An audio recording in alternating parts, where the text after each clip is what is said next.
আমরা যখন চেইন চালু দিই না, আমাদের কিন্তু এক চেইন থেকে আরেক চেইনের দূরত্ব সেম ফিট গ্রাম সেম, সব মুরগির জন্য ফিডিং স্পেস সেম, তাই না?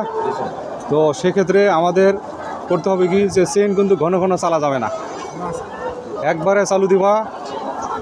অর্থাৎ চেনের যে লেভেল আছে, চেনের যে লেভেলটা উড়ায় রাখতে হবে। অর্থাৎ একবার যে চালু দিলে একবারেই যেন হবার থেকে হবারে পৌঁছা মাত্রই ফিটটা কী হয়, শেষ হয়ে যায়। তাহলে যেহেতু আমাদের প্যান আছে 3টা, তাই না? 3টা প্যান আছে, সব প্যানে মুরগির সেম, তাই না?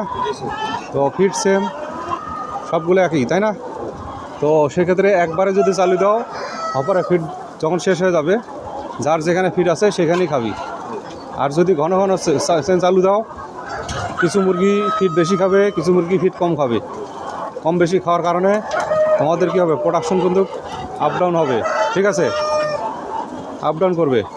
এবং ডিমের সাইজও দেখবা যে অনেক সময় কী হবে, ছোটো বড় আসবে, বিগ সাইজ ডিম বেশি আসবে না, ডাবল কুসুম ডিম বেশি আসবে। বুঝতে পারছো? আমাদের যে ডাবল কুসুম ডিম বেশি আসে কী কারণে? এই ফিডিংয়ের কারণে।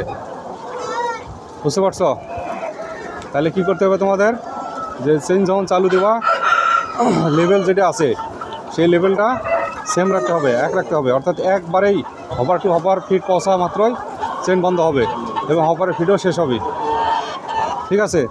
যখন একবারে ফিট খাওয়া শেষ, চেইনের নিচে থাকবে, তখন একটু চেইনটা আর একটু বাড়িয়ে দিলা, নিচের ফিটটা একটু উপরে উঠলো, তখন ফিটটা থেমে নিল।